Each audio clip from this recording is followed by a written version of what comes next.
How's it going? Oh, it's been a day. You shaved your head. Yeah. You look like a taxi driver. Yeah. Was that the goal? No, I've been cutting it like this for a while. I went into the office today, so I got cleaned up a little bit. When was the last time you been in the office? To actually work? Sure. Well, let's just say they've moved us to the second building, and that's the first time I've been in the second building, and I think they moved us at the beginning of the year, so... Nice. Yeah, I keep telling myself. My goal is to try to go in on Wednesdays because that's when we have our team meetings, but it's kind of hit or miss because you never know. We don't know if we're having a meeting that day until like that morning. So I'm like, do I go through all the effort of going, like, getting ready to go out into the world? I don't know. Yeah. I try to, but it's not worth it. Yeah. It's really not because the meeting lasts like 5 minutes. I'm like, do all that effort to go in there. We had some training to do that I actually led, so I had to go in for that. Oh, well. Okay. Yeah. You've been there long enough now? I keep forgetting how long you've been with them now. I've been in this office for 4 years. 3.5 as an employee. The first 6 months was a contractor. Yeah, see, so you've been there. Yeah, I just hit last month was year number 3 for me with this company. So knock on wood, it'll last forever. Yeah, to not have to ever do that again. But we'll see. But you've been there long enough now. Your lead trainings. Oh boy, oh boy, they're gonna give you more responsibility. They're gonna promote you. I do my normal work, and then I work with a different team. We've got a new system being built. Okay. And so I'm working on the support team. So when issues come in from the field, the developer fixes them, and then I go on and test them. And actually, that's why I'm on late, is because there was one that was dealing with specific UTC codes. So, like, if you set your time zone for, like, 6 hours after whatever 0 is, it was throwing an error, and they couldn't do what they needed to do. So I had to wait till 7 o'clock to get on here and test this. Yeah. And then I get in, I couldn't even test it because part of the system to get to what I need to test was down. So you get to go. Couldn't do anything. Yeah. Tried, couldn't do it. I spent 40 minutes trying to make this work, and it didn't. So I'm probably tomorrow night, Friday night, 7 o'clock, I'll probably have to come back down here and try again. That's not too bad. As long as you can just go down and try it real quick. That's not a big deal. Yeah. So, I don't even have to come down. I can grab my tablet and just bring it upstairs. Nice. Yeah. Very cool. Anything else going on besides work stuff? No.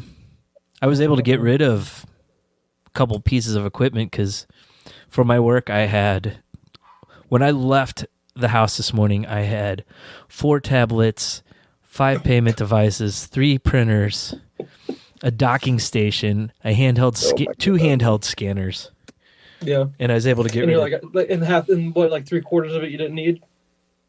Actually, no. I use 2 tablets, the handheld scanner, 2 of my printers. Oh my gosh. I know. Plus my laptop. So it's like I have this giant backpack that probably weighs 20 pounds that I take into the office. Nothing but equipment in it, yeah. Oh my god. It's like a nightmare to have to go in the office. Oh, time to hold all that stuff in. It's just having your stuff already set up at home. Well, and this morning it was like, well, I got to take this in because I'm giving it back. I don't need this tablet because I'm not testing anything with this. So I spent more time going through what I need to take with me than packing up my actual stuff. Yeah. Unbelievable. So yeah, but if that's the hardest part of my day, that's fine. Yeah, that's true. So let's see, what do I have to share with you? Because let's see, last time we talked about Halloween and all that stuff, so we're kind of removed from that. Yeah. Let's see. Well, duh. The biggest thing, my mother is in the ICU. Or no, she got moved out of the ICU. She went to the hospital on Sunday, I think. She fell.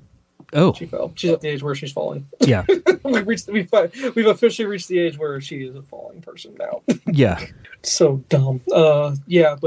She's and the reason we think she fell is because she has pneumonia, and we think she hyperventilated to the point where she couldn't breathe because there's so much liquid in her lungs. Yeah. That she passed out. And that's what we think happened.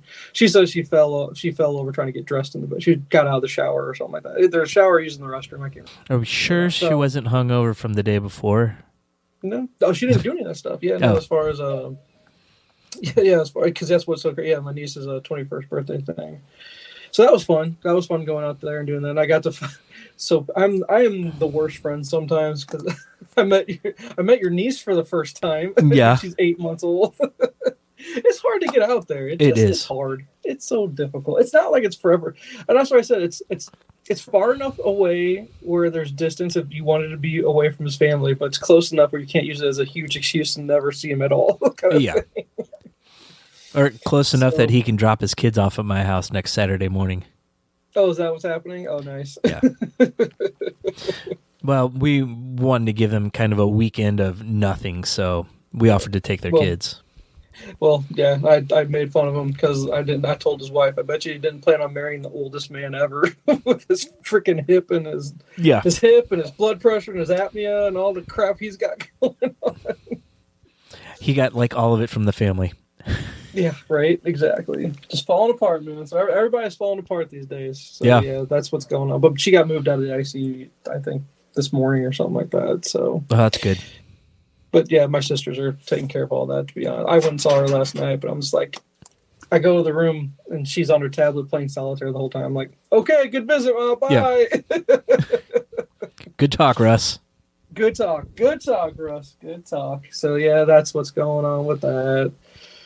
All that's going on, and then there's drama because of my sisters driving me crazy, and I just can't deal with them. And then about this, and then other than that, normal kid stuff. Yeah, normal kid stuff. I got one of them turned 13 the day after that party you know about. So I officially have a female teenager, and I already want to blow my brains out. Yeah, just you wait. I can't do it, man. I don't have the. I'm a problem solver. There's a problem. I solve it. It's simple, right? Nope. Oh no, not anymore. Oh, no. Oh no. She got after me about something. She's crying and crying and crying, and then she's like, "I appreciate you doing what you do, and I need you to do that, but I just need you to be nicer the way you do it." I'm like, "Oh my god." I can't. Yeah. One night, it was just all the girls in the house were driving me nuts. All of them were, and I just told myself, "All right, we're leaving. We're going. Me and you, we're out. We're going to," because her dad moved into a different house. So the house he hasn't sold and we haven't moved into yet. I was gonna go. I was like, "We're going, bro. Let's go." We're out. Your away place. Dude, I'm telling you, I'm so ready to have that. Just when I need to get away. Yeah. But that. So yeah, we had a lot of birthday stuff going on. Lots of birthday stuffs. Yeah. Lots of celebrating. Then some drama stuff with the mom stuff, and then and my dad has pneumonia now too. He got it from my mom. I told her that's why I wasn't so keen on going to the hospital. I was like, she's got pneumonia. That's super contagious to my knowledge. Is what I keep telling people. Yeah. And lo and behold, my dad got it. So that's why I went last night for about an hour, like I said, but I kept away from her. I wore a mask so I wouldn't get anything. I was like, keep your water droplets away from me, you hacker. Because, dude, the cough's like the worst thing I've heard in my life. It is. Like, you sound like death. Oh, my God. So, yeah, all that good stuff going on. Plus, she's got some dementia stuff going on, too. We don't know if it's because of everything she's dealing with health-wise or if there's just old-age dementia going in. Just a different problem. So I was like, okay, yeah, that's about the right age. Her folks made it to about 80 years old, so she's right there. So that's when they started going downhill. So yeah, it's rough to deal with. I know, dude, it's awful. Well, you don't have to deal with it. Your wife's folks are really with it. They're super with it. Yeah, they are. Yeah. Yeah. See, so you don't have to deal with it that much, and then your mom, she's super with it. Yeah. But wait, didn't she? She's having surgery or something like that. You said, right? Yeah, she's getting knee replaced again. But a knee replacement, I'll take that any day of the week. Having to deal with dementia and her health just generally declining like crazy. Yeah, and I mean, we're talking walker. She's gonna be on a walker. She's gonna need one of those commodes to go to the bathroom right off her bed. Yeah. Like that, so. No, my mom's pretty active too, so we don't even expect that she's going to be out of commission very long with this. Yep. See, so. Yeah, so that's the big difference when you have folks that are sedimentary like mine are versus the one like my father-in-law. He's 2 years older than they are, and you would never know how old he is. Yeah. You would never know he's that old. He's got that old man strength. Yeah. Can't wait for that. Get that old man strength. Yeah, no, that's just family drama, dude. Yeah. Like always. But that's why I like doing this, so we can distract ourselves with stuff that really doesn't matter. Yeah. In the long run, in the big scheme of things. Yeah, and I'm glad we could do this tonight because I didn't think I'd be able to do it tomorrow. We're picking up a new car. Whoa! See, you do have a story. What's going on there? Well, Kaylee turns 16 next week. Yeah. And we weren't going to buy a car. We were just kind of wait it out and see what happens. Sure. But we found a 2020, Mitsubishi. I'm drawing a blank on it now. Something. Yeah. It was like 68,000 miles on it. So it's got some wear and tear, but it's a newer car and it was under $10,000. Oh well, there you go. So Mitsubishi Mirage. Yeah. Okay. It's not a pretty car, but no, I know. I'm familiar with them. Yeah. So yeah. So we're gonna pick that up tomorrow. Our insurance more than doubled, or it will next week. Because you said it was a 2020. That's Yeah. why. Dude, I told you need to go find you a 1995 kid. Come on now. we were looking for a Jeep for us and to give her the Fusion. Yeah. But this just kind of fell into place and worked out pretty well. It was a rental. The inside has little to be desired, but we're like, floor mats, get it detailed. It should look all right. Does it get her where she needs? That's all. Until she wrecks it, then you're good. Yeah. I mean, that's all you got to worry about. Yep. Because, hey, at least it runs. I'm still waiting for my car back from the dealer, which I called today. And, do you think he called me back? No, of course not. Why would they call me back today? No, you'll just have to show up there. Again. Yeah, absolutely. Yeah. Once it's, man, I'll tell you what, if this thing actually pans out and all this suffering pans out, it will be well worth it. But yeah. I have a feeling it's never going to happen. And this thing is just a lost cause, but we'll see. Yeah. We'll see. If not, I said, we'll get you a bus pass. There you go. You have your license. You're good to drive. We just don't have a car for you yet. That's the biggest hurdle to get over, is just getting a damn car for you to drive around. Yep. So is that her 16-year-old birthday gift right there? Getting her car? No, we're gonna do gifts, and she's gonna have a monthly payment to us. Oh, okay. There you go. Because I mean, she's already working. She'll probably start working more. Because of the work permit thing, she can only work till 7 o'clock. Yeah, but now that goes away once you turn 16. Yep. So I mean, even if she doesn't pick up extra shifts, she's just going to be able to work longer and probably get twice as much as she was. Sure. Yep. That 7 o'clock cutoff. Like, that's not very long. But then again, yeah. But it's fine during the week. It's on the weekends. It's like, I have no problem with her working past 9. I don't know why the state of Missouri does. Well, in the summer they're like, I guess. Well, it's just turning dark at that point, I guess, and they don't want them driving at that point. Yeah, to drive home, I guess. But now it gets dark around feels like it's getting dark around 4:30. God, I walked down to the office at 3:45, and I felt like it was either going to rain or the sun was almost completely down. Yeah, I hate that. But. Yeah, well, there you go. You're gonna have another driver. At least so she can help out hauling kids around anywhere. Yeah, that's going to be a big relief because I missed a soccer game this week because I had to go pick her up at work.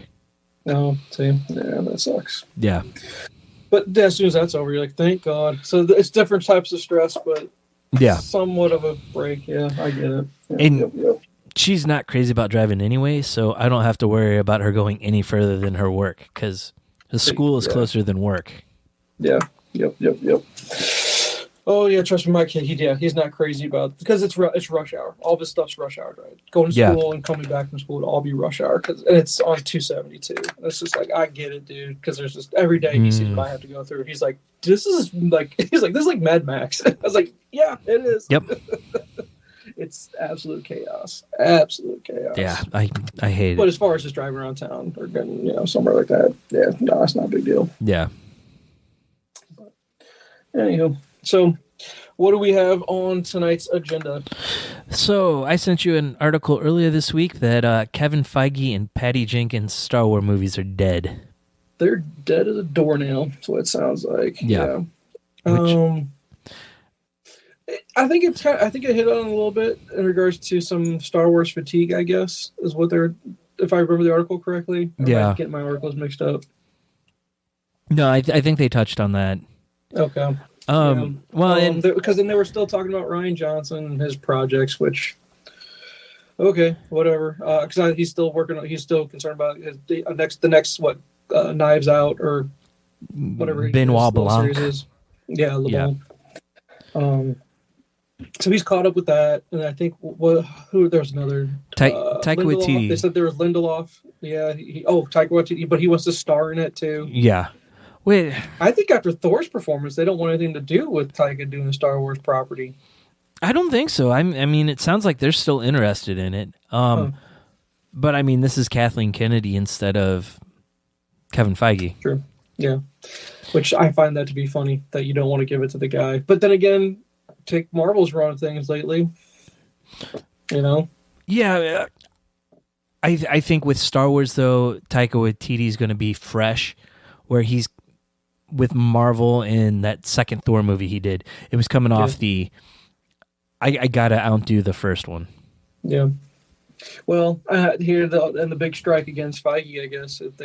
It's funny the timing of the article with the tracking for what the Marvels is tracking. Did you see the meme that came out yesterday? Or I don't even want to call it a meme, or just something I read online. No. Was that the ticket sales, the tracking of ticket sales for that are worse than The Flash and what was the other DC movie they said? Blue Beetle, probably. Blue Beetle, yeah. Oh, it's tracking to make less than both those movies right now. But see, there's a little bit of mouth comes out that it's phenomenal. I don't know if a lot of people are going to make the trek. Well, I think the only thing that could possibly save it at this point is there's a rumor of a mutant cameo. Deadpool? No. What's the rumor? Kelsey Grammer's in it. Oh, it's Beast. Yeah. Which I'd be all for. Again, we're supposed to be getting our send off of all the Fox mutants, right? In theory, yeah. Still. That's what they say. It's hard to tell. Okay, and that's still just rumor. That's not confirmed. Right. Okay. So you guys have tickets because tomorrow when it comes out, right? Yeah, I guess technically tonight. Yeah. Are you guys going tomorrow? No. I want to watch Loki first. Oh, good call. Yeah, no, we got. How many episodes was that? Was that 8 or 6? 6, and the last one came out this week. Yeah. See, that'd be pretty easy to crush through all that. Yeah, I think so too. Because from what I'm hearing, you might need to see Loki for little things in the Marvels. Oh, yeah. Okay. And I've heard good things about Loki. I didn't hear a lot of backlash about it being awful. I haven't heard anything about it starting slow. I heard that's one of the saving graces. If that's like the one good thing Marvel's putting out right now, is that. So Mark Bernardin did say that he felt like a lot of time while he was watching it, he didn't know what was going on. Oh, God, not one of these kind of shows. But is that because he hasn't followed everything else? But he watches everything they do. Yeah, part of it was it's been so long since Loki season 1. They just kind of threw him back. Yeah. But I don't know if it was just the stakes weren't there or what, but he just felt like he was trying to play catch up on what was going on. Gotcha. Yeah. Well, it has been a long time. The most I remember from that was just about the timelines, about the fracture of the timelines. There's the weird. Her name is Sylvie or whatever, right? But isn't she supposed to be another variant of Loki? Like she's a Loki variant, right? Well, I don't know for sure because in the comics, Sylvie. Well, there was the Lady Loki. Mm-hmm. But then Sylvie is actually, let's see if I remember this right. Sylvie is actually the name for the second Enchantress. Oh, okay. And that makes more sense because otherwise, it's Loki being in love with himself, which is kind of crazy and creepy.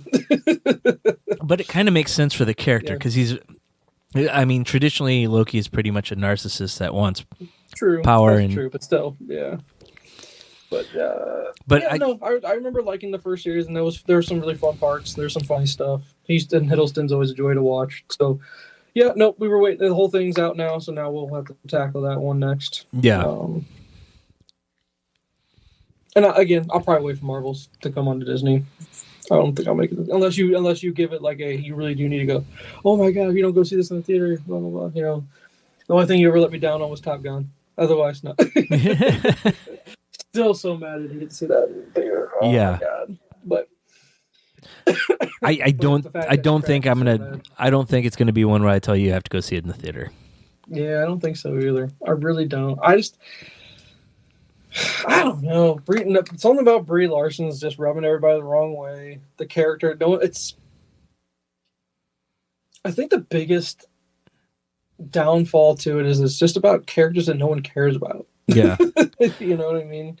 There's nobody that's showing up in this except Nick Fury's in it, so that's important to me. I want to see what's going on with him. Yeah. But that was one of the big things that was it in that article? I'm trying to remember where I heard it, where I read it, or whatever.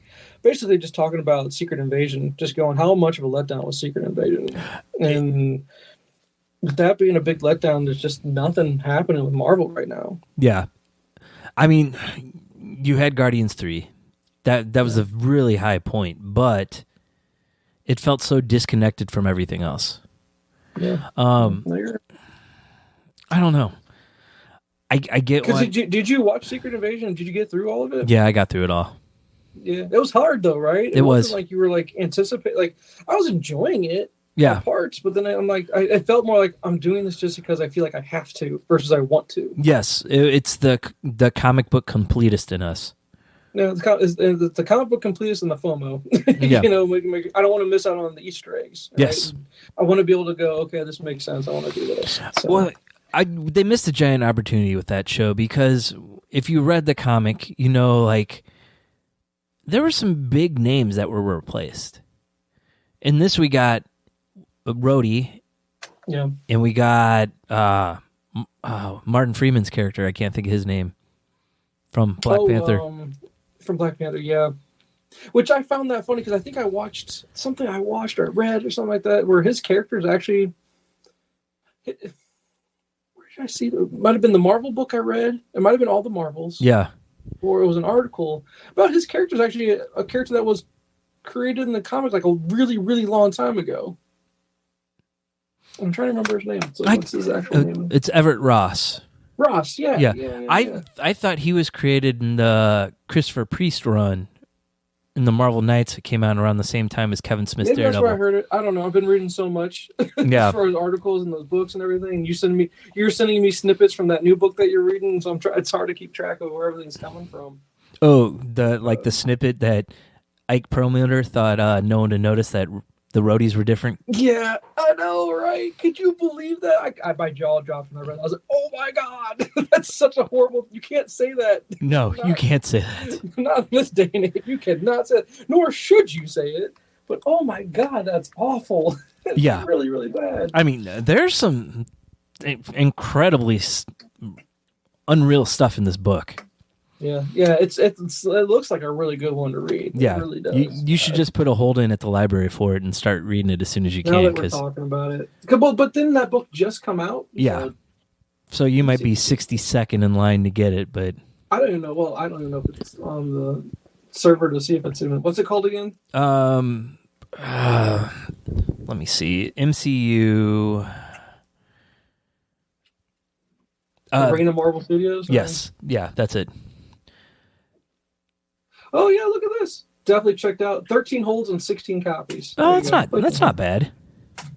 Confirming. Which actually I have to go. I actually do need to go. I need to pick something up. I know I don't want to jump ahead to homework or anything like that, but it's waiting for me at the library. The last voyage of the Demeter is ready for me to pick up. I need to see if mine has that. Okay. Yeah, no, I put a hold on that because I put a hold on that in the newest Mission Impossible. I have a hold on that, but I think I'm number 206 in line. Nice. Hopefully, it'll hit Prime before I ever have to pick it up from the library. Yeah. So here's another little tidbit to keep you going on the MCU book. So Zach Penn originally wrote a script for the Avengers. He did, I think he got writing credits on the first Spider-Man movie and the first X-Men movie. Okay. So, I mean, he's a legit... Kumar, right? No. Yeah. From Harold and Kumar? No. No. That's the one. What's his name? Shoot. Hold on, is it Z-A-K Penn? Yeah. I gotta look up. Who's Kumar? Who is Kumar? And Harold. And because isn't he a writer too? I don't know if I think he's done some writing, but he's done mostly acting, and he worked for the Obama administration. Yeah, no, yeah, I'm trying to remember his real name. I'm looking it up. And he was on House also. Yeah, that's why I was like, yeah, he worked for, like you said, he worked for the dude's smart as I'll get out. I swore his name was Zach Penn or something, like Zach something. Yeah, his last name's Penn. Yeah. Hold, please. Hold on, sorry. Cal Penn instead of Zach Penn. That's his name is Cal. Yeah. Okay. Hey, I still the same last name. Yeah, he was close. I mean, they have the same last name. They probably look alike. So Zach Penn got a writing credit. He wrote a script for... He wrote scripts for, I think, Spider-Man and X-Men is what it said. See, his books that he's written are Rogue Finds a Home, X-Men, The Last Stand, and Behind Enemy Lines. Okay. He wrote Free Guy, Ready Player One. Okay, here we go. Yeah. The Incredible Hulk. Let's go back here. I want to go back this far. Check this out. Okay. Co-story writer of Last Action Hero. Yeah. Co-screenwriter for PCU, which I don't know if you're a big fan of PCU. Oh, yeah. It's one of my most favorite comedies of all time. I love PCU. Yes. Uncredited writer for Men in Black. A consultant for the movie Ants. Co-writer for Inspector Gadget. Script revision for Charlie's Angels.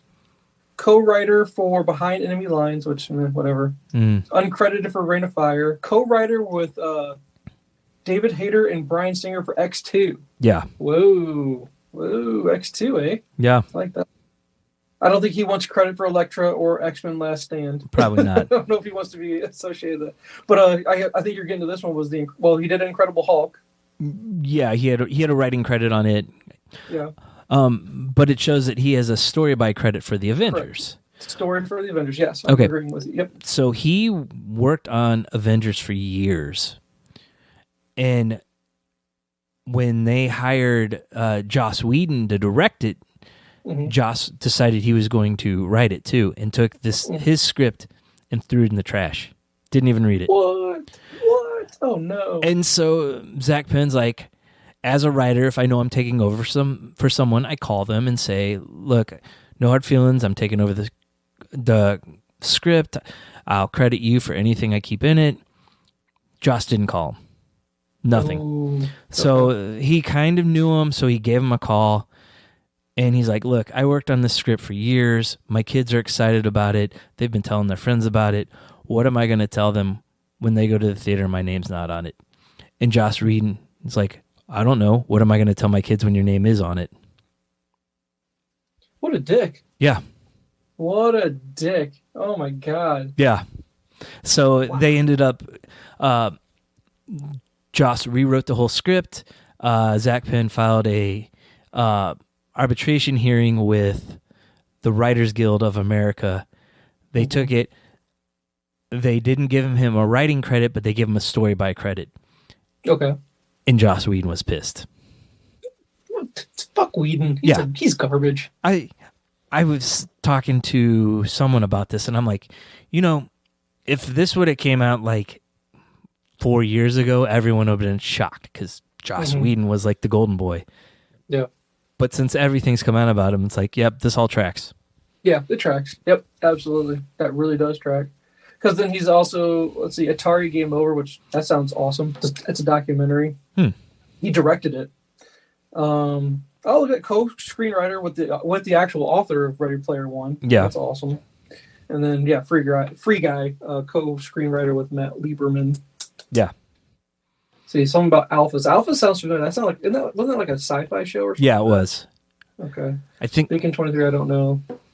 Fantastic Four. He was credited as a writer for Fantastic Four in 2005.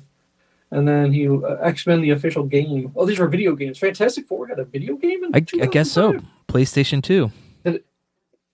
I don't remember it. I don't either. I don't remember that ever being a game. But yeah, no, that's wow. Look at, and that was in the book. Is that where you got that story about? Yeah. That was in the book. Yeah. It gives you all the dirt in this book. Wow. It really does. It's all the dirty, right? Yeah. Man, oh man, oh man. Josh Whedon, what a scumbag. Yeah. God, how awful. Um, And then so the Incredible Hulk, he gets with Edward Norton, he gets a story. Let's see, writer. He's credited as writer of Incredible Hulk's story with uncredited screenwriting rewrites by Edward Norton. So how much did Norton rewrite of his? That's what I'm curious about. Did he keep most of what Penn wrote, or was there a lot that was switched up? he rewrote quite a bit, or at least wanted to. Yeah. So I guess the story is on American History X. Mm-hmm. He was just a pain to work with, and like pretty much the director's like, I'm done.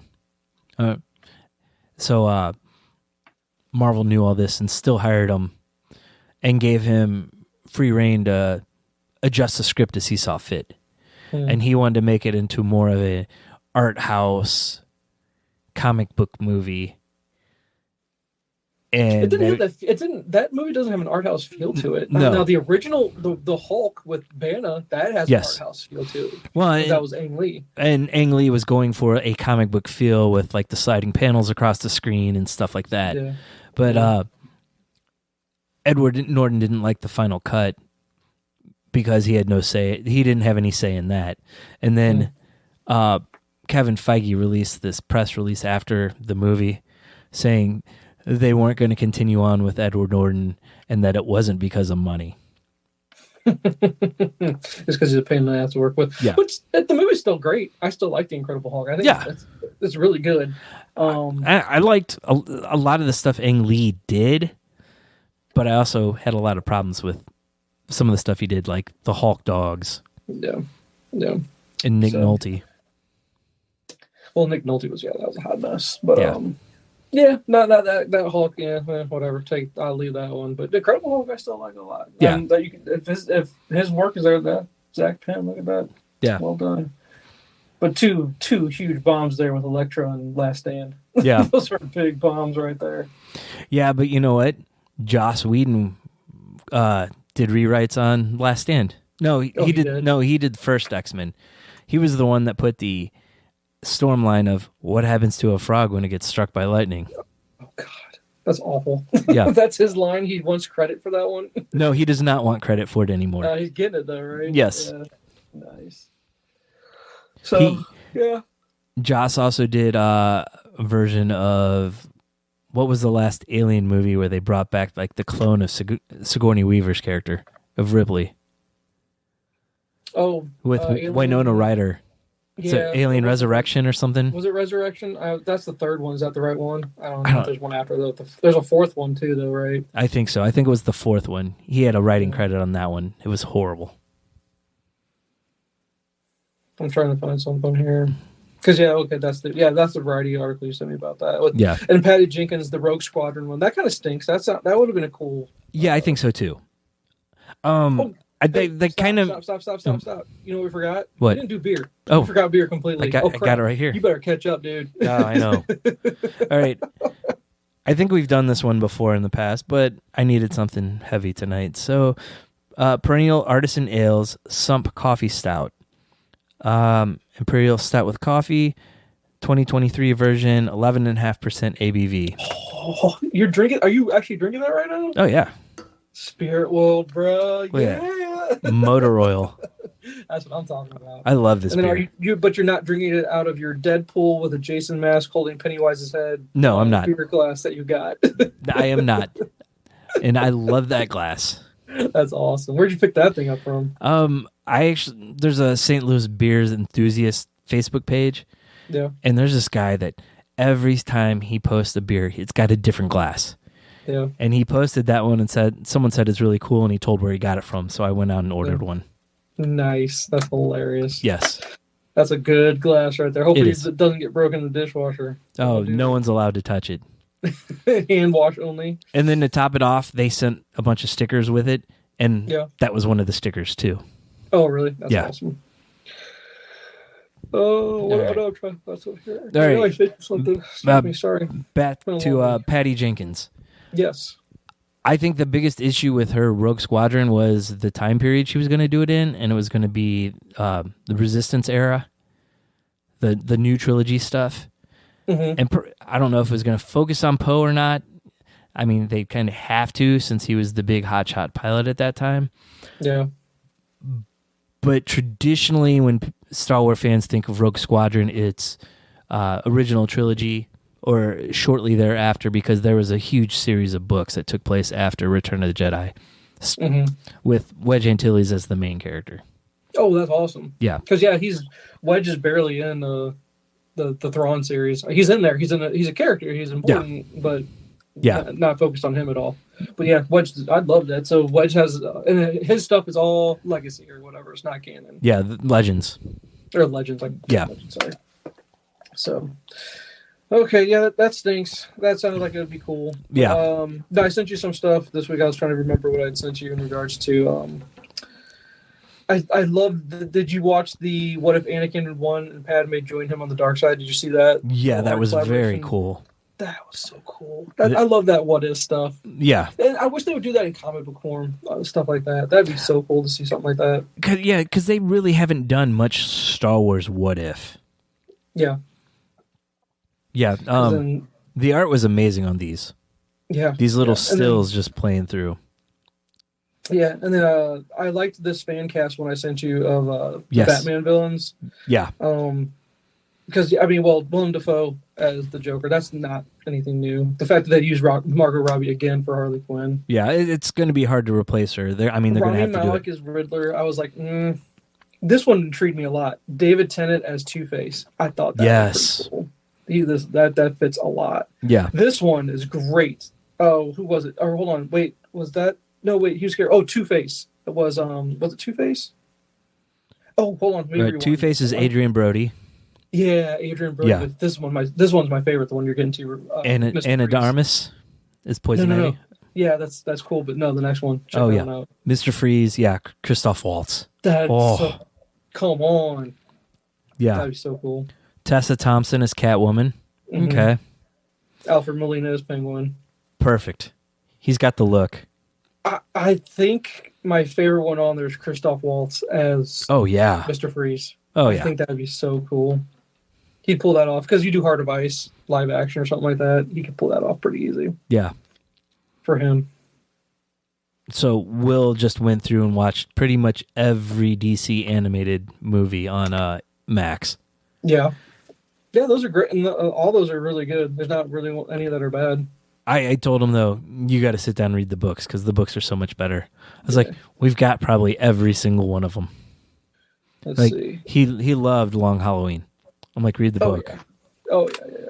And unfortunately... in the movies, they vary sometimes. They don't go use the book, spot on. They do some changing up there. But this was the one I think I needed to make sure we've talked about this before. This was the one that I thought we touched on it a little bit, but it's something in Attack of the Clones that I don't think anyone talks about. I finally saw a video on it where someone's like finally agreed with me about this. Yeah. Where when you watch it, Dooku's not a bad guy. No. But why in Rebel or not in Rebels? But why in the cartoons they portray him as like the bad guy in the Attack of the Clones or not, the Clone Wars? Because I think they're trying to stick with the theme of Star Wars, where they don't want to reveal it until it's time. So if you're going to watch the cartoons, they're going to play it like he's the bad guy until you get to the point where it's like, well, maybe he was right. And I think that's what they were trying to get to later on, because that the Yoda arc near the end of before they went back and added seasons to it, Yoda's starting to see that they're making wrong decisions. Mm-hmm. And I think that's one of the main things. And they've gone back in the books and really made Dooku a sympathetic character that's he's a great Jedi that sees the flaws and goes too far the other way to try to fix them. Yeah. Okay. Because otherwise, am I supposed to interpret this as him trying to do Rule of Two, where he's taking on Obi-Wan as his Padawan to go towards the dark side? No, I don't necessarily think so. I don't think so either. I think he was truly going, Darth Sidious is bad news, and he's trying to stop Darth Sidious, is what I thought. Yeah, I think that's part of it. I don't know, though. I think at times he gives into it, because wasn't it in Tales of the Jedi where Dooku kills Yaddle, the female Yoda? I don't remember. I'd have to rewatch it. I'm pretty sure he did that. So I think at times he kind of gives into it, but he's generally someone that wants what's best. Yeah. And I think so. What book is it that you're referencing where they kind of make him sympathetic? They did. There were two of them. One of them was called Brotherhood, I think, and it is a early Qui-Gon Obi-Wan story where Obi-Wan is still his Padawan, and Dooku's involved in it because Dooku was the master for Qui-Gon. And so they kind of lay some of the hints of. There's a book called. It was written by Mike Chen back in 2022.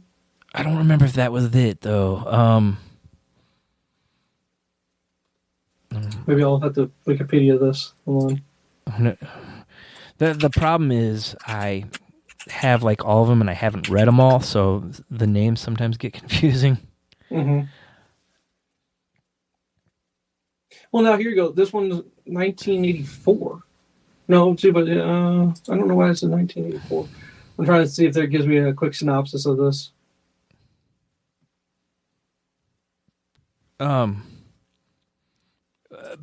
But I mean, part of the book mostly focuses on Qui-Gon and Obi-Wan, but you get a little bit of. It doesn't. I can't even get a synopsis to pull up on it. But anyway, sorry. I was just curious because I'd be interested in a book like that kind of addresses that. No, Brotherhood's not the right one. That comes later.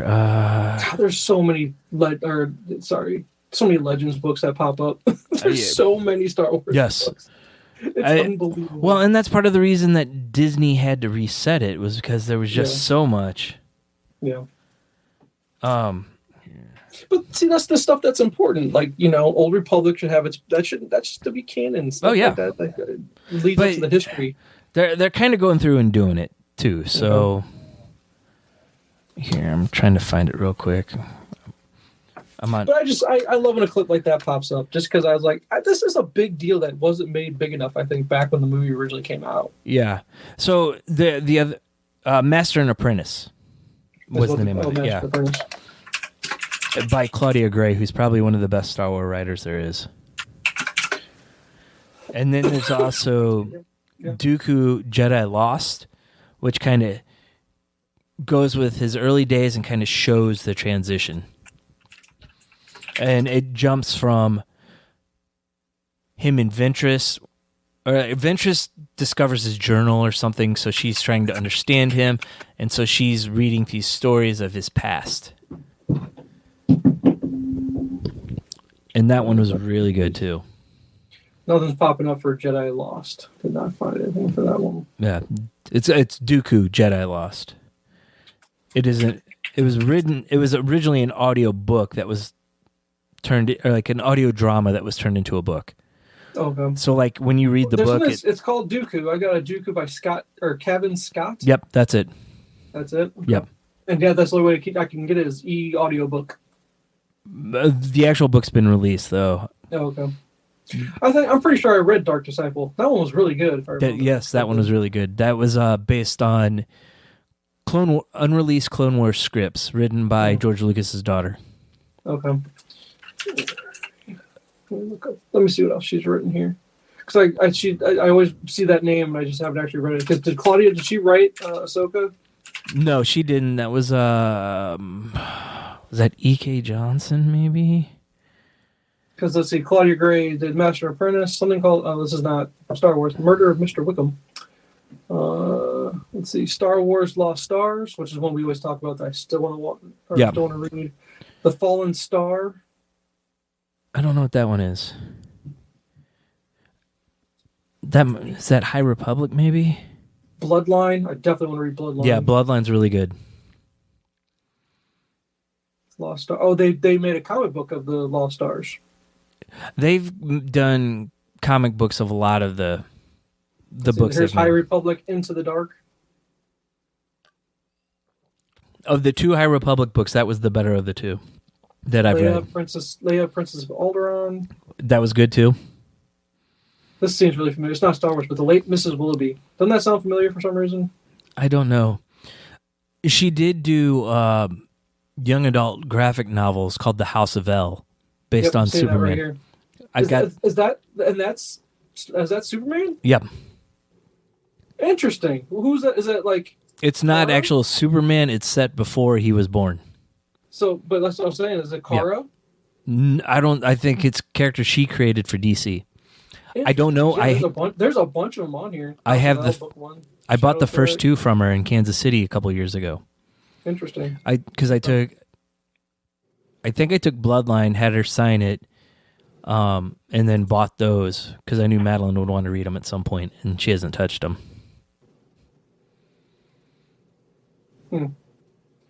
Yeah, she's done a lot. That's for sure. Okay. So, sorry, just going over all this stuff. Path of Vengeance. Does that sound familiar? By Kevin Scott. Kevin Scott seems to be a big-time Star Wars writer. Yeah, he's done a lot of the High Republic stuff. Yeah. Okay. When they find writers they like, they stick with them. Yeah. So here, the last thing I think I sent you for discussion, besides going off on that small little tangent about Dooku and writers and whatnot, there's the other clip I sent you about the rumor about where Marvel is going from Emergency Awesome. Yeah. What did you think of that? Well, it was a long clip. I only got halfway through it because It was really long.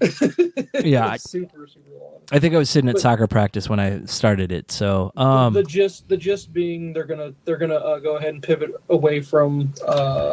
Because I think we hit on this a little bit last week. I think we think they're going to pivot away from Kang.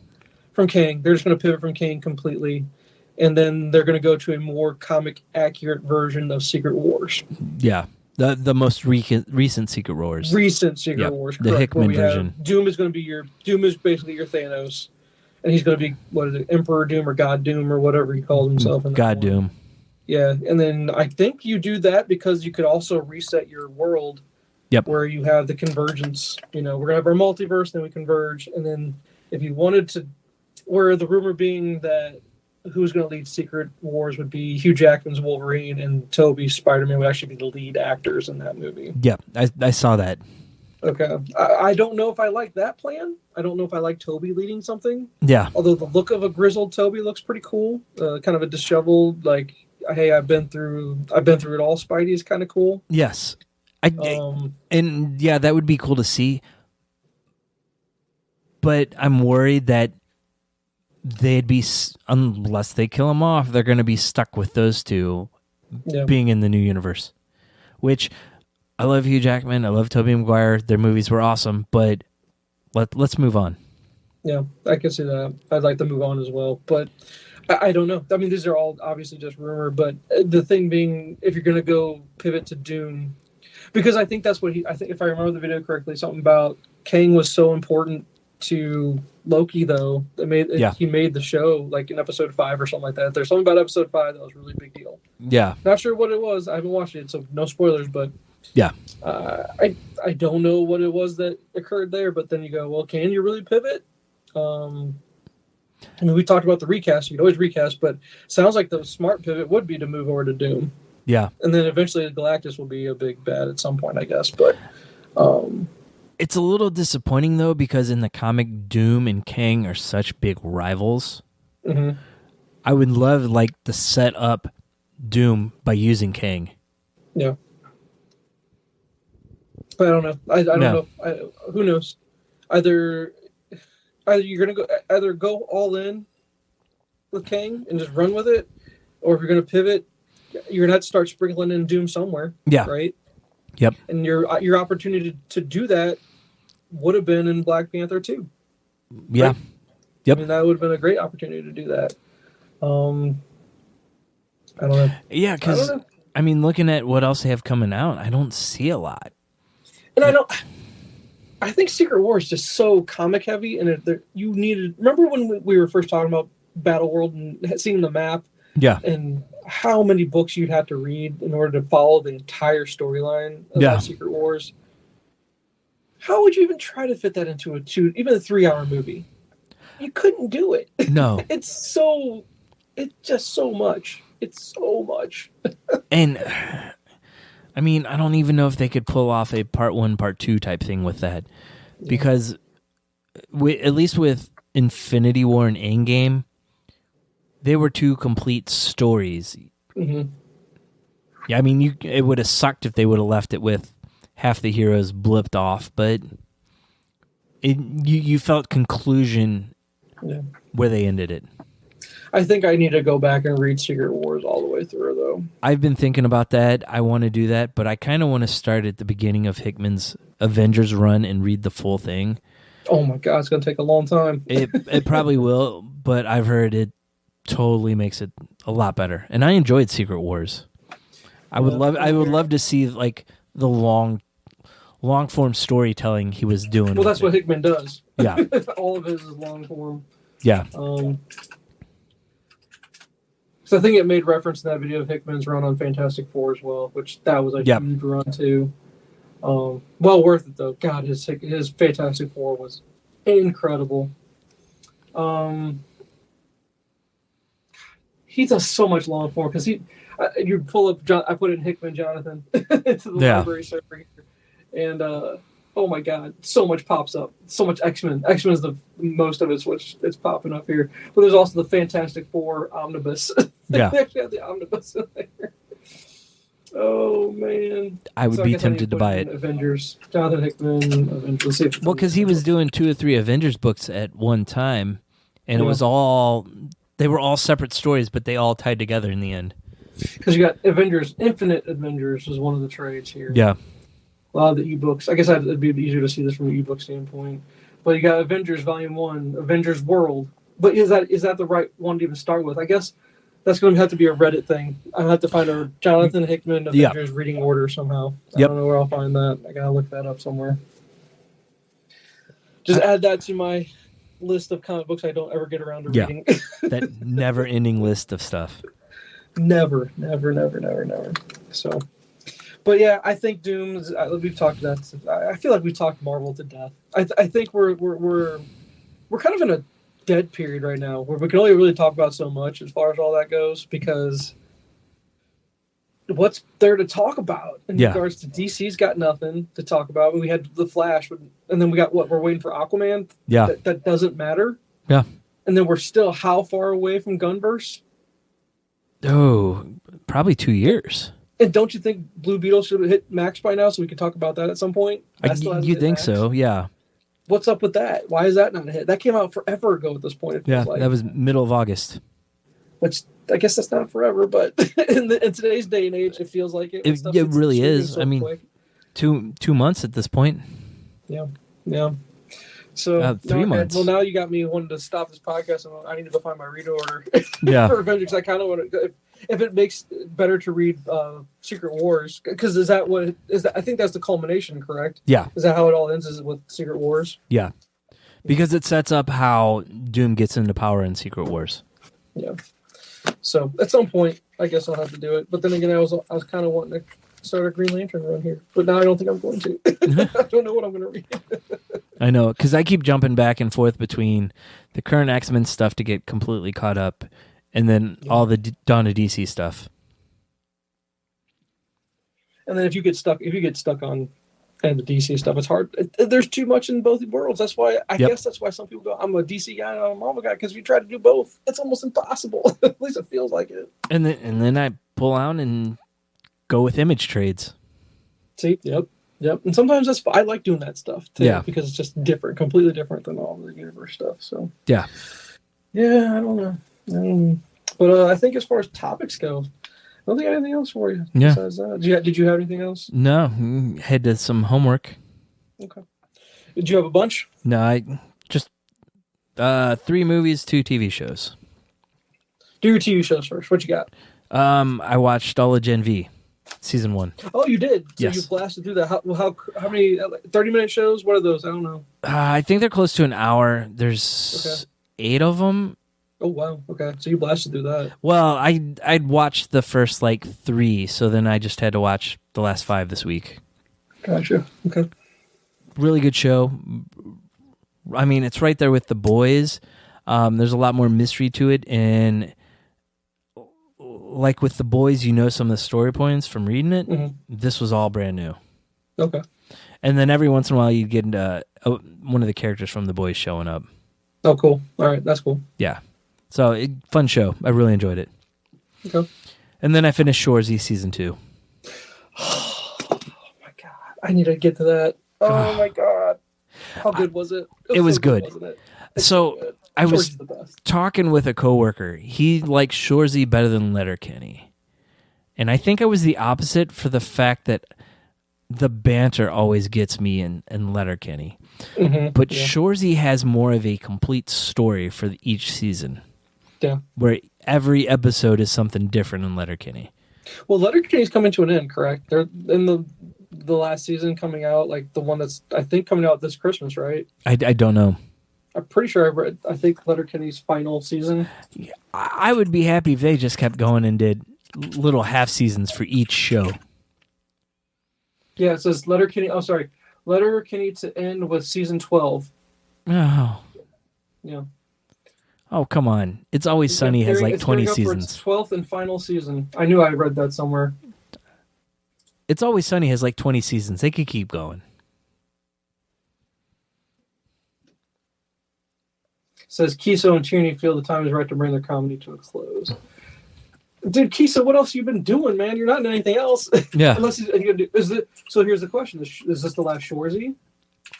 I have not heard. They left it open for another.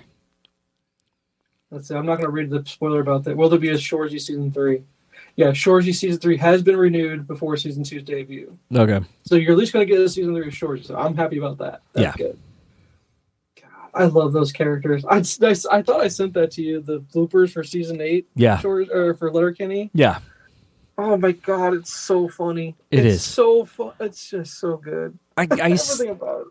I see the bloopers and I'm like, I don't know if I could keep a straight face doing these shows. No, those and some of the Office ones because they have a lot of blooper reels out there. Yeah. No, but Letterkenny. Anything with the Mennonite, the Dicks. What's his first name? Noah Dick. Noah Dick. The guy who plays Noah Dick is one of the best character actors in the history of television. He plays it so straight-faced and so not... How is he not cracking up? I don't know. Oh my God. And then what's the wife's name? Is it Anita? Anita Dick? I don't know. I don't remember. But just when they're talking about our dicks have run off the farm or something like that when the girls go away. Oh my God. If you come help, we'll reward you with man meat. Oh, Letterkenny. I love it. The great thing about Letterkenny, you could rewatch that series over and over. Oh, yeah. It would never get. The banter is too good. It would never get, because you'd catch so much on rewatches. Yeah. So, yeah. So, yeah, that stinks. That'll be the last one, but very rewatchable. At least we'll get short. But you watched the whole... So, you blasted through Shoresy season 2. That came out pretty recently, right? Yeah, but it's only 6 half-hour episodes. Oh, that's all it is? Yeah. Eat ways to just blast through all that. Okay. Yeah. Cool. And then movies, I went ahead and watched Flamin Hot. The Cheeto movie. Is that a documentary or is that like a comedy? I can't remember. I know it's about the Cheetos. Yeah, it's like a biopic. Okay. Yeah. It was good. What's it on? Hulu. Okay. Yeah. I think Hulu or Prime, one of the two. Okay. Man, it was a good movie. I'm glad I watched it, but it's one of those ones like I'll never go back and watch it again. Yeah, it's a Hulu movie. So yeah.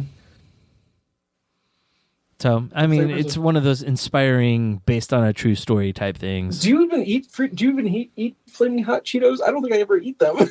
I've had them before, but I mean, that was part of the thing. It was, how do we make this product to reach a Mexican market? Yeah, I got you. Yeah. So yeah, definitely. I if I get around to it, great. If not, I don't feel like I'm missing out on too much. Yeah. Okay. So this one I didn't even know was on disc, but I just ran across at the library. Once Upon a Deadpool. Once Upon a Deadpool. So what is that? It is the PG-13 version of Deadpool 2. Huh. So it's still the same movie? It is. So it came out in theaters, and they did it for a charity run. Okay. And basically they cut stuff out. There were some new scenes in it, and then they filled a bunch of stuff with Fred Savage tied into a bed like it was Princess Bride. Nice. That's hilarious. Because they did the trailers like that. I thought that was his trailer. I mean, all that stuff's in the movie. It's great. Okay. The Fred Savage stuff is just amazing. I love it. There's a picture on here on Google when you type in Once Upon a Deadpool. It's Fred Savage and Deadpool on a reindeer. It's on Rudolph. Yeah. That's what it is. It's a little funny. Oh, my God. Once Upon a Deadpool. Deadpool, it looks like Deadpool in heaven. That's what that looks like.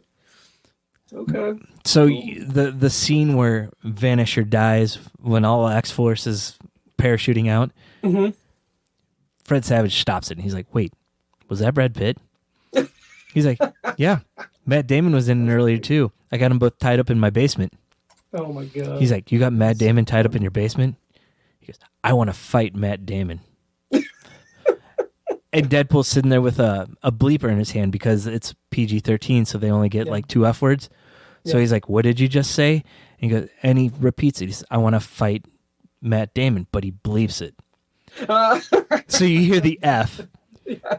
And he goes into this long story about how he wants to fight him in front of all these people. And what would be the best is if Matt Damon's actually in the movie. Is he actually in the movie in his basement?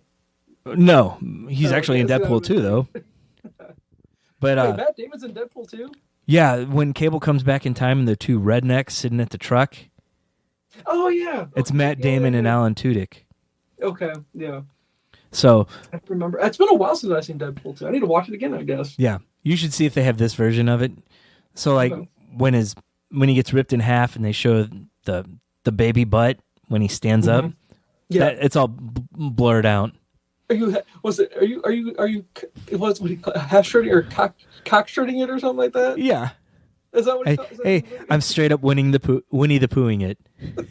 Oh, he changed it to that. That's what they said instead of this time. Well, no, I think T.J. Miller said the one, and then okay, yeah. So there were a few scenes I recognized that weren't in the original movie because I was laughing at those a little bit more. Nice. It was definitely worth picking up. Okay, cool. And then the last one, actually, you might have seen it recently too. I got Becky from the library. I'll say Becky. Let's hold on that for mine. Okay. Okay. So that's it. Yeah. Okay. So all right. As far as my stuff, no TV. I try to get back into Jack Ryan. I need to finish that series off. I do too. I haven't seen anything from season 3 yet. Definitely want to, because I think they'll do one more season after this, and that's it. I think so. There was one other thing. I finished my second rewatch of The Bear with Aaron. We had like 3 episodes left, and we ended up finishing it. Okay. It's so good. And this was for season 2, correct? Yeah. Okay. And how is she liking it? She loved it. She hated the ending of season 2 though, because they just left it. Okay, so total cliffhanger. Yeah. Okay. Like, not like a cliffhanger, like, oh my God, what are they going to do? But, like, the shit just hit the fan. They left it. Okay.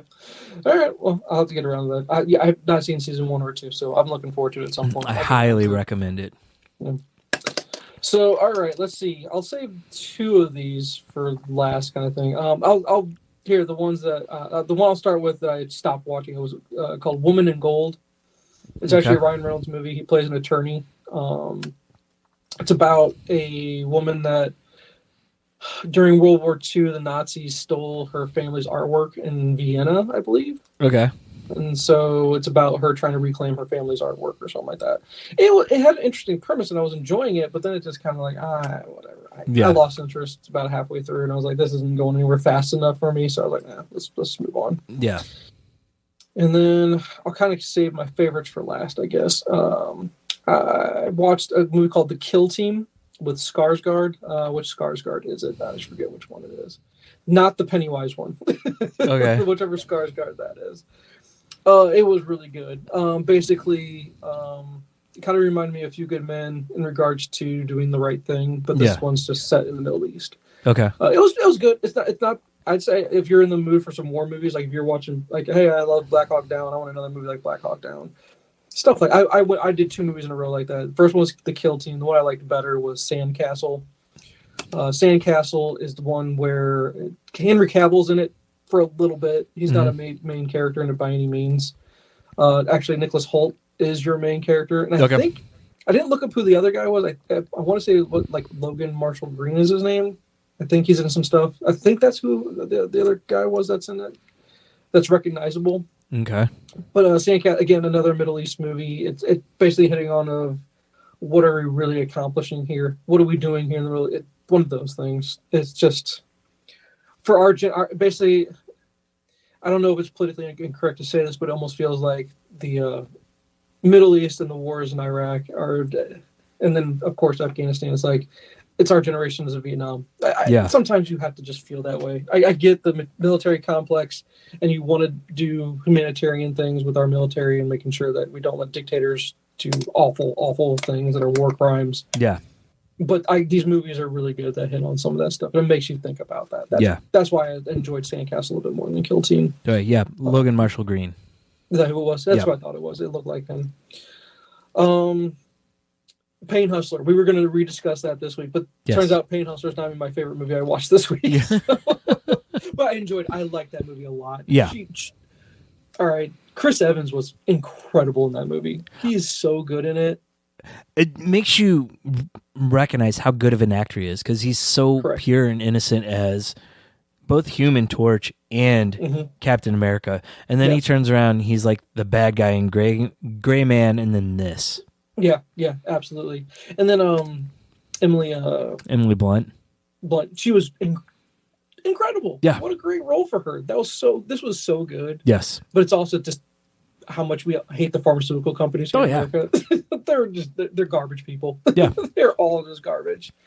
But the fact, I don't know. It's just awful. People just get addicted to this stuff. No, yeah. You know what I mean? And it's just, it's so sad to see. And people that are truly in pain and they need help, and then you just do this to them. This is awful. Yeah, and then seeing her realize, oh, someone I know died from this drug I was selling. Mm-hmm. Yep. That was crushing. Mm-hmm. Absolutely. But great movie. Great Netflix movie. Never would have made it in the theater, but awesome that it made it on Netflix. Yeah. Let's see which one do I like the best. Here, I'm not done with this one, but I'm really, really enjoying it. Vice. Did you ever watch Vice? No, that's the Christian Bale. Christian Bale is Dick Cheney. Yes. Yeah, it's really good so far. It's really, really good. I need to finish it. I don't know who directed it. I'm going to guess before I look it up. Adam McKay. He did what's it? The Big Short. Big Short. I'm going to guess he did this one. He was writing partners with Will Ferrell. I'm so good. You can just tell. I'm getting to the point where I can just recognize an Adam McKay movie. Yeah. You know, by his style. Yeah. Because there is some humor. There is some humor in this one. Christian Bale is almost unrecognizable in it. He does a great job in it. He's doing a really, really good job in it. Steve Carell is Donald Rumsfeld. What? I was like, what? But Steve Carell's awesome in it. But didn't Bill wear prosthetics this time instead of gaining all the weight? I think this was prosthetics. Yeah. What's funny is I want to look it up. I'm pretty sure. Yeah, it is. Okay, I see it right here. Sam Rockwell, who we love, right? Yeah. He's George W. Bush in this. Nice. But I go, but it's an Adam McKay movie. Why? Why would you not get Will Ferrell to play George W. Bush? I know. Yeah, McKay, bro, come on. Give us the audience what we want to see. Come on. I mean, have you looked to see what he's written? No, I can. Notable work. I've got Anchorman, Talladega Nights, other guys, Big Short, Vice, Don't Look Up. Step Brothers. Oh, he's involved. Did he write Step Brothers? He wrote Step Brothers. He wrote the other guys. Isn't it funny though? Didn't when Step Brothers come out, that was a big bomb, right? When it was. First originally came out, and everyone seemed to hate it. Even I didn't like it. But then it was one of those where the more you watch, like, holy crap! I think it was just before its time, and it needed to grow. I think so. Now it's a cult movie. Yeah, well, Anchorman was kind of the same way when it came out in theaters. It was once it came out on video that all of a sudden everybody was quoting it. Yeah, yeah. Look at this, man. Dude done some work. Yeah. Holy crap. But so far really liking it. I just need to finish it. I didn't realize that Cheney went so far back. He goes way back. Yeah. We're talking about Carter administration and the Nixon administration. That's how far back. Wow. That guy. Yeah. And he didn't even start off in politics. He was a linesman. That's what I mean by line, like a utility lines. Yeah. He worked on lines. I was like, what? And how did he end up as vice president of the United States? It was the 70s, man. Yeah. Anything's possible, right? Yep. Didn't know that he went to Yale, so I mean he's smart, obviously, but yeah. He got kicked out for being a drunk. I didn't realize he was an alcoholic or something like that. Apparently, big drinker. Yeah. But yeah, I recommend it. I haven't even finished it, but I say it's probably worth your time to take a look at. Okay. Man, I'm leaving Becky for last because you watched it too. Yeah. But I can't remember. I don't know which one I like better. I'll go with my gut. I'll leave that one. Okay, so American Made is my next one. Tom Cruise movie. Yes. Definitely need to watch it. I saw it. Watched it. Yeah. Yeah. It's worth the watch. Tom Cruise is really, really good in it. It's a true story, based on true story kind of thing. It reminded me of Blow with Depp. It reminded me of that movie. Yep. But this one's just some of the stuff you see and you're just like, this is incredible. Yeah. I loved everything about it. And some of it is like, you're like, this didn't happen. But then I go, wait, I think it really did happen as far as the American government involvement with it. Oh, yeah. And then with the ending of the movie, it's like, no, they're not going to kill him. They're not going to kill him. Damn it, they killed him. Oh, so did you watch it? Oh, yeah, I've seen it. Okay. Oh, I saw it a couple weeks ago, yeah. Okay, I didn't know that. Okay, I'm sorry. Yeah. I was like, no way. They're not going to do that. When they killed him, dude, I was like, bruh. Yeah. That ain't right. He's supposed to be... Because he's a likable bad guy. I don't know if you want to call him a bad guy. He was doing what this country asked him to do. Yeah. You know what I mean? Yeah. God. And your boy in there. What Donald? Is it Donald? No. Oh, freaking Donald Gleason. Donald. Yes. Thank you. Yeah.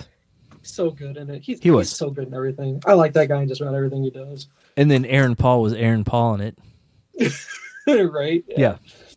Although I did just see a blooper, not blooper, but I guess a clip of the Emmys where on The Office, Aaron Paul drops off some crystal meth to Creed. Yeah. So good.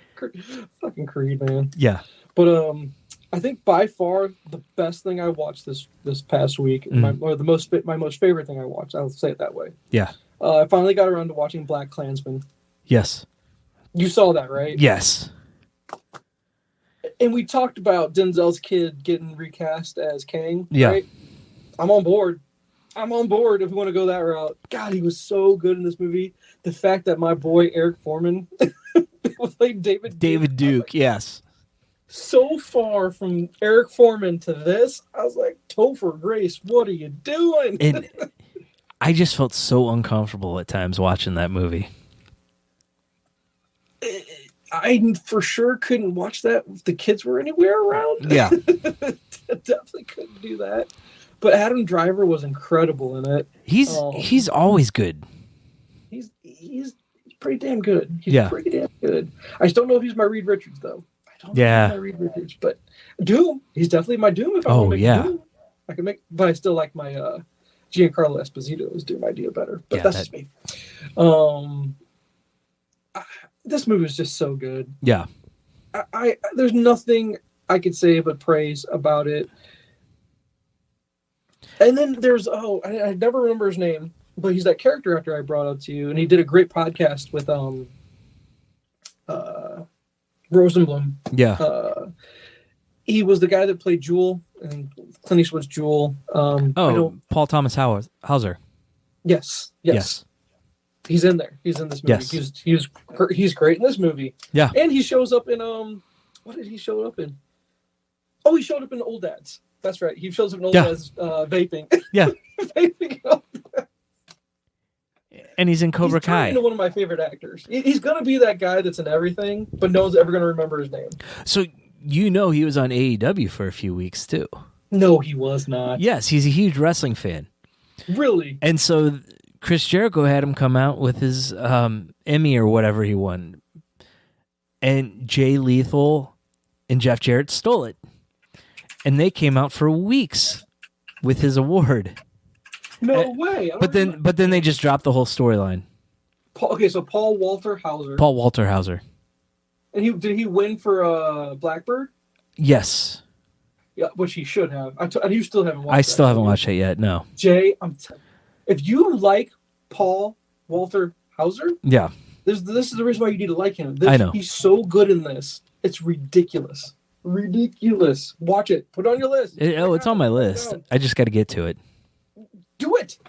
I know. I'm telling you, watch it. Anyway, but yes, no, he's in there. He's incredible in it. And the guy in BlackkKlansman that he looked like Reese from Terminator, but I don't think it was Reese from Terminator. I don't know who it was. Probably I don't want to type it into Google.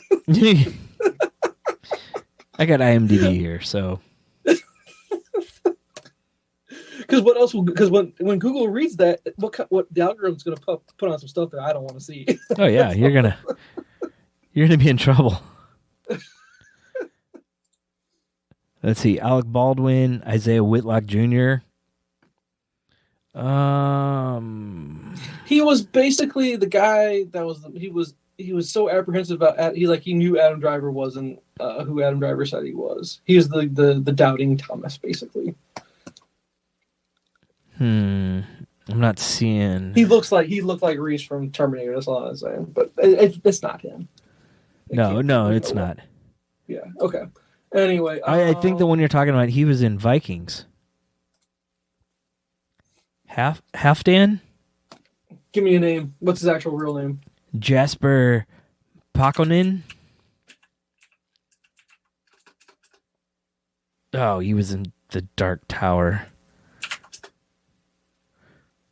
But apparently now he's yes, this is him. Well, this is the guy that's in there, but I'm trying to think of what he was in Vikings? Yeah, that's what it says.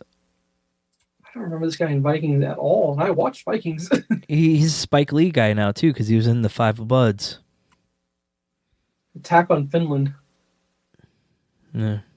He's definitely of Swedish descent, I guess we'll say, or Finnish descent? Yeah, Finnish descent. Yeah. There you go. According to IMDb, he's an actor, fly fisherman, environmentalist, and entrepreneur. I'm just trying to remember who he was in Vikings. I don't remember this guy in there at all. Yeah, now, mind you, there was another Skarsgård in Vikings, which you never watched Vikings, did you? No, but it looks like in Vikings he kind of has a scarred up head. Who did he play in Vikings? Is what I'm trying to find. I don't know. Anyway, sorry, I'm not going to spend my time trying to. Yeah. Okay. Regardless, okay, so let's just finish this up because this is the last thing I watched. So Becky. So I remember hearing about this movie because of Kevin James's role. Okay. I had heard. I knew he was in it, but I didn't realize what role he had in it. Yeah. And the only reason I wanted to watch Becky was because I saw Stifler's podcast with Rosenblum, where he was talking about Wrath of Becky, and I found out, well, hold on, there's an original Becky, and then we see that Kevin James is in it. I've never seen this girl, Lulu Wilson, in anything else. Yeah. I don't know. I guess she was brand new. I was not prepared for what we got.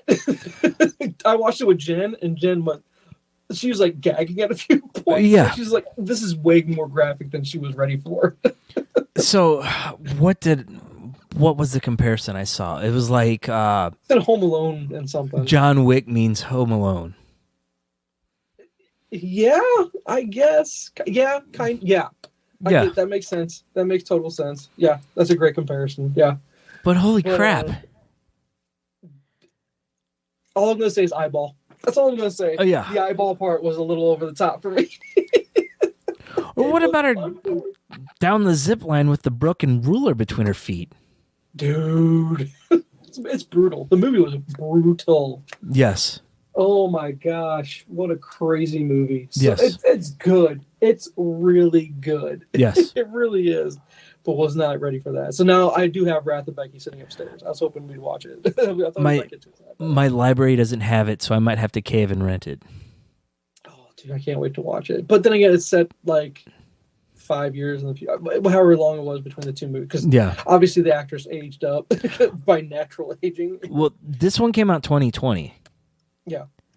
But I had seen that, Kevin James is a Nazi in it. Neo-Nazi, yeah. And I'm like, well, that doesn't seem like him. No. Quite a drastic change. He did it so much better than I thought he could. Yeah. Yeah, no, it was good. It was a good movie. He did a great job. I don't know if it's that has to be a cult movie, right? Yeah, I would think so. I don't think anyone else, I don't know what other kind of category to put that. Yeah.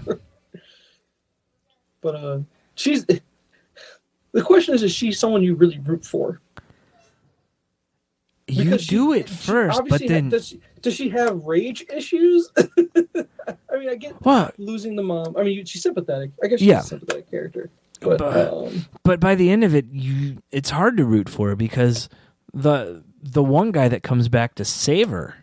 Mm-hmm. Yep. And she just, bam, right in the head. I know, right? And then, the lawnmower.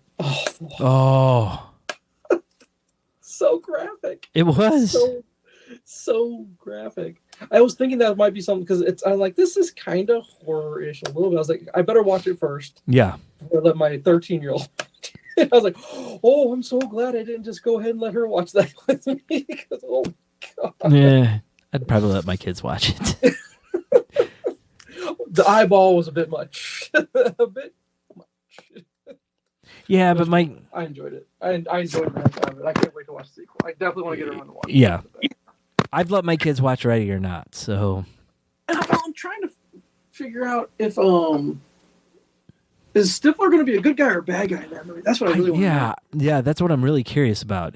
Because I hope he's a good guy. I really do. He seems like the nicest guy in real life. Oh, yeah. You know what I mean?